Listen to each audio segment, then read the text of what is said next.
एक प्लेन को देखते हैं जिसमें पायलट के साथ एक और आदमी होता है और ये लोग एक बॉक्स को लेकर कहीं जा रहे होते हैं कि तभी उस बॉक्स में से कुछ आवाज आती है। तो पायलट दूसरे आदमी को बोलता है कि उस बॉक्स को चेक करो और जैसे ही वो आदमी उस बॉक्स को खोलता है तो उसमें से एक बहुत बड़ा सांप निकलता है जो उस आदमी को पल भर में मार देता है और उसके पूंछ से वो प्लेन डैमेज हो जाता है जिस वजह से उसका डिसबैलेंस हो जाता है और प्लेन नीचे पहाड़ में जाकर टकरा जाता है और क्रैश हो जाता है। इस सीन के बाद हम जंगल में दो लड़कियों को देखते हैं जो कैंपिंग कर रही होती है जिन्हें अपने बिस्तर के अंदर किसी के होने का एहसास होता है। इसलिए जब नोबिता कंबल हटाती है तो उसके अंदर एक बहुत बड़ा अजगर बैठा होता है जिसे देख के नोबिता बहुत ज्यादा डर जाती है। पर लीजा बोलती बहन डरो मत, ये मेरा पाला हुआ अजगर है, मतलब पालतू है। फिर थोड़ी देर बाद जंगल से किसी तरह की आवाज आती है तो नोबिता उसे चेक करने के लिए जाती है जिसे पता नहीं जंगल में कुछ दिख जाता है जिसे देख के वो बहुत तेज चिल्लाती है और उसके चिल्लाने की आवाज सुनकर लीजा भी जल्दी से जंगल में जाती है। पर उसे दूर दूर तक नोबिता कहीं नहीं दिखाई देती जिससे लीजा बहुत ज्यादा डर जाती और वो वापस से आके अपने टेंट के अंदर बैठ जाती है। पर तभी वही अजगर लीजा के टेंट पे हमला कर देता है। फिर नेक्स्ट सीन में हम जॉन को देखते हैं जो अपने भाई कॉपर के साथ एक केमिकल फैक्ट्री चलाया करता था। फिर उसी दिन जॉन से मिलने के लिए उसका फ्रेंड टॉमी आता है। इसके बाद जॉन और टॉमी दोनों अपनी गर्लफ्रेंड से मिलने के लिए नदी किनारे जाते हैं।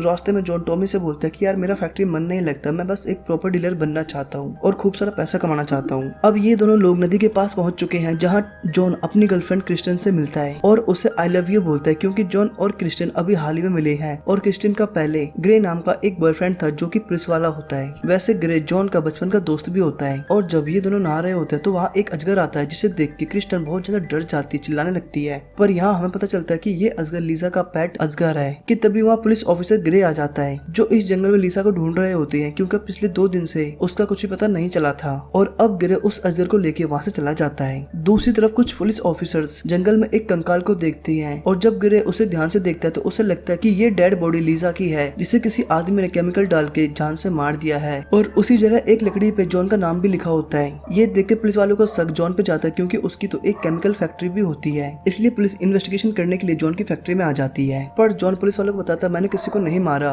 और वैसे भी कल रात में अपनी गर्लफ्रेंड क्रिस्टन का साथ था। अब जॉन के मुंह से क्रिस्टन का नाम सुन के ग्रे हैरान हो जाता है क्योंकि क्रिस्टन पहले ग्रे की ही बंदी थी। जिसके बाद ग्रे यहाँ से चला जाता है। फिर नेक्स्ट सीन में हम डॉक्टर एंटन को देखते हैं जो कि एनएसए के ऑफिस में होते हैं और यहाँ हमें डॉक्टर से पता चलता है कि डॉक्टर ने एक सैंपल साउथ से नॉर्थ की तरफ भेजा था। और अब पुलिस ऑफिसर डॉक्टर से पूछते हैं कि उस सैंपल में तुमने क्या भेजा था। दरअसल मूवी के स्टार्ट में प्लेन के अंदर हमने जिस बॉक्स को देखा था उसे डॉक्टर एंटन ने ही भेजा था और उसके अंदर से निकलने वाला सांप भी वो भी डॉक्टर का भेजा हुआ था। साथ ही डॉक्टर उस सांप के बारे में ये खास बातें भी बताता है कि उस सांप के मुंह से एक ऐसा केमिकल निकलता है जिससे वो किसी भी इंसान को पल भर में पिघला सकता है और उसकी पूंछ वो भी बहुत ज्यादा पैनी है, उससे वो सांप किसी की भी गर्दन पल भर में काट सकता है। अब डॉक्टर की ये सारी बातें सुन के वो पुलिस ऑफिसर उस सांप को मारने के लिए एक टीम क्रिएट करता है और जंगल में निकल जाता है। और इधर कैनी एक लड़की के साथ अपने घर पे होता है कि तभी उसे गैरेज से किसी तरह की अजीब आवाजें आती हैं। तो कैनी उसे चेक करने के लिए गैरेज में जाता है जहाँ उसे एक कंकाल पड़ा हुआ दिखाई देता है जो पूरी तरह खून से लथपथ था कि तभी उसके पीछे वही अजगर सांप आ जाता है। और अब अजगर को देख के कैनी की फटकी 4 हो जाती है और वो चीखने चिल्लाने लगता है। और कैनी की आवाज सुन के वहाँ पे वो लड़की भी आ जाती है और वो लड़की देखती है कि पाइथन कैनी को बुरी तरह से मार रहा है। और तभी वो पाइथन उस लड़की को देख लेता है और वो अपनी पूंछ से उस लड़की की गर्दन पल भर में हटा देता है और वो लड़की मौके पे ही मर जाती है। फिर कुछ देर बाद जॉन कैनी के घर पे उससे मिलने आता है पर कैनी उसे वहाँ मरा पड़ा दिखाई देता है और तभी उसकी नजर उस सांप के जाते हुए पूंछ पे पड़ती है। फिर रात को यहाँ पुलिस आ जाती है जो जॉन से बोलती है कि तुम्हें इस मर्डर के बारे में कुछ भी पता है वो सब कुछ बता दो। पर इनमें से एक ऑफिसर जॉन को ही कैनी के खून का कातिल समझता है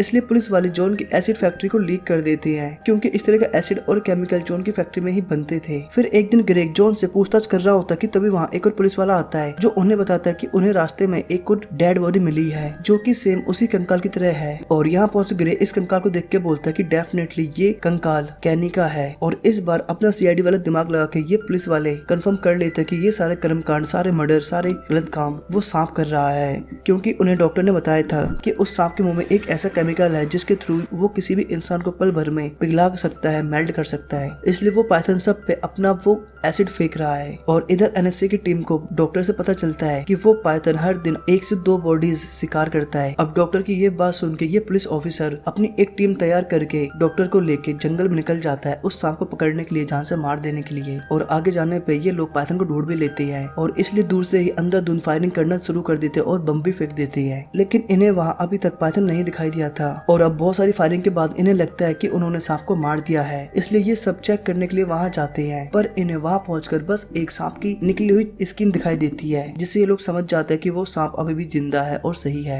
और तभी इनमें से एक ऑफिसर को वो पाइथन पकड़ लेता है और ये देख के ये सभी ऑफिसर डर जाते हैं और अपनी जान बचाने के लिए यहाँ वहाँ भागने लगती है। इसके बाद वो पाइथन डॉक्टर एंथन और पार्कर के पास आता है तो डॉक्टर पार्कर को हिलने से बिल्कुल मना करता है और सांस रोकने के लिए बोलता है, पर पार्कर जो कि सांप को इतने पास देख के डर जाता है और वो उस पर अपनी गन तान देता है, जिससे सांप को पता चल जाता है कि कोई यहाँ खड़ा है और वो उसको पल भर में मार देता है और इस तरह पार्कर की मौत हो जाती है। और वो सांप डॉक्टर के पास जाता है लेकिन उसे वहीं छोड़ के वहाँ से चला जाता है क्योंकि डॉक्टर बिल्कुल भी हिल नहीं रहे थे और उन्होंने अपनी सांस रोक ली थी। अब रात में टॉमी और जॉन अपनी गर्लफ्रेंड फ्रांचिन और क्रिस्टन के साथ अगले दिन कहीं जाने वाले थे, इसलिए टॉमी अपनी गर्लफ्रेंड फ्रेंचिस के घर पे ही रुकता है। अगले दिन फ्रांचिस टॉमी को उठाने के लिए उसके पास जाती है और उससे उठाकर फ्रेंचिस वॉशरूम में फ्रेश होने के लिए जाती है कि तभी बाथरूम में फ्रेंचिस के सामने वो अजगर आ जाता है, जिसे देख के वो चिल्लाने लगती है और उसके चिल्लाने की आवाज सुन के टॉमी भी वहाँ आ जाता है। तो फ्रेंचिस उसे बताती है कि वॉशरूम के अंदर मत जाओ क्योंकि वहाँ बहुत बड़ा अजगर है, पर तभी सडनली वो अजगर टॉमी को बाथरूम के अंदर खींच लेता है और उसे मार देता है। अब अपने आशिक की मौत देख के फ्रेंचिस काफी डर जाती है और वो जल्दी से टॉमी की गाड़ी लेके वहाँ से भाग जाती है, पर वो अजगर उसका रास्ते में भी पीछा करने लगता है ताकि वो उसे भी मार सके। पर कुछ ही दूर जाने पे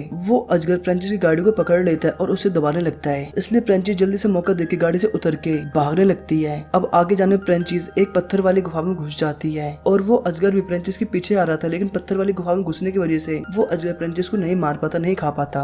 वहीं दूसरी तरफ जॉन और क्रिस्टन टॉमी और फ्रेंचिस को ढूंढते हुए उसी साइड आ रहे थे जहाँ उन्हें टॉमी की गाड़ी दिखाई देती है, इसलिए ये दोनों लोग हॉर्न बजा के टॉमी को आवाज लगाने लगते हैं। पर गाड़ी के हॉर्न सुन के वो अजगर गाड़ी के पास आ जाता है और क्रिस्टन पे अटैक करने वाला ही होता है, पर जॉन जैसे तैसे करके उसे बचा लेता है और साइकिल लेके ये दोनों लोग वहाँ से भाग जाते हैं। लेकिन वो अजगर सांप अभी भी इनका पीछा कर रहा होता है और दूसरी तरफ पुलिस ऑफिसर ग्रे लुइस से कनेक्ट करने की कोशिश करता है, लेकिन लुइस की साइड से कोई रिस्पॉन्स नहीं आता। और इधर जॉन और क्रिस्टन अजगर से बचने के लिए एनएसए की टनल में आ जाते हैं। यहाँ जॉन और क्रिस्टन को डॉक्टर एंटन की आवाज सुनाई देती है और उनकी आवाज सुन के ये लोग जल्दी से डॉक्टर एंटन के पास जाते हैं, जहाँ डॉक्टर अपने इस सांप को बनाने को लेके खुद पे काफी शर्मिंदा था क्योंकि उसने इस सांप को बना के जीवन कल्याण का रास्ता ही बंद कर दिया था। कि तभी कुछ ही देर बाद फ्रेंचिस भी यहाँ पहुँच जाती है और इन्हें बताती है कि उस अजगर सांप ने टॉमी को भी जान से मार दिया है। और दूसरी तरफ ग्रे लुइस की गाड़ी के पास आता है और वो लुइस की गाड़ी में देखता है कि उसकी गाड़ी में बहुत सारा ब्लड लगा हुआ है, जिसे देख के वो समझ जाता है कि उस अजगर सांप ने लुइस को भी मार दिया है। इसके बाद डॉक्टर इन सभी को बताता है कि हमें उस सांप को रोकना ही होगा, वरना वो सिटी में जाके ना जाने कितने मासूम बच्चों और औरतों पे और आदमियों को मार सकता है। जिसके बाद क्रिस्टन पुलिस ऑफिसर ग्रे को कॉल करके उस टनल में बुलाती है। अब ये सभी लोग प्लान बनाते हैं कि ये लोग उस अजगर को इस टनल में बंद करके बम से उड़ा देंगे। अब प्लान के अनुसार उस पाइथन को बुलाने के लिए जॉन टनल से बाहर जाता है और उसके आते ही वो टनल में घुस जाता है और वो अजगर सांप भी जॉन को मारने के लिए उस टनल में घुस जाता है। पर जल्दी से जॉन टनल की दूसरी साइड से बाहर आ जाता है और वो सांप उस टनल में बंद हो जाता है। जिसके बाद डॉक्टर एंटन उस टनल में लगाए हुए बम का बटन दबाता है ताकि वो बम फट जाए और सांप मर जाए। पर उस सांप के अंदर जाते समय उस बम का एक तार हट गया था और इस चीज को डॉक्टर ने समझ लिया था, इसलिए डॉक्टर उन सबको बोलता है कि उस तार को लगाने के लिए मैं दोबारा से टनल में जाऊंगा। फिर जैसे ही डॉक्टर उस टनल में जाके तार लगा लेता है कि तभी पीछे से वो अजगर आ जाता है और इस बार वो अजगर डॉक्टर को मार देता है और बाहर खड़े हुए लोग डॉक्टर के काफी देर तक बाहर ना आने की वजह से उस बम वाले बटन को दबा देते हैं और वो पूरी टनल फट जाती है, जिससे इनको लगता है कि ये सांप अब मर चुका है। पर कुछ ही पल बाद वो सांप उन्हें वहीं से निकलते हुए दिखाई देता है, यानी कि अभी भी वो अजगर नहीं मरा था। अब ये सभी लोग अपनी जान बचाने के लिए पुलिस ऑफिसर ग्रे की गाड़ी में बैठ के वहाँ से भाग जाते हैं और रास्ते में जाते वक्त ग्रे जॉन से बोलता है कि मुझे लगता है कि ये सांप तुम्हारी फैक्ट्री में बन रहे एसिड केमिकल से ही खत्म होगा। और अभी भी इनके पीछे वो अजगर आ रहा होता है, इसलिए जल्दी से ये लोग फैक्ट्री में पहुंच जाते हैं और यहाँ पहुंचते ही वो अजगर इन लोगों पे अटैक कर देता है और अब लास्ट में वो अजगर जॉन को मारने वाला होता है कि तभी क्रिस्टन एक मशीन पाइप के थ्रू उस अजगर को एसिड में डुबा देती है और फिर धीरे धीरे उस एसिड की वजह से वो अजगर उसी एसिड में गल जाता है और मर जाता है और इसी तरह इन लोगों की जान बच जाती है और हमारी मूवी यही एंड होती है। सो दोस्तों, आपको एक्सप्लेनेशन कैसा लगा फटाफट कमेंट करके बताओ एंड थैंक्स फॉर वॉचिंग।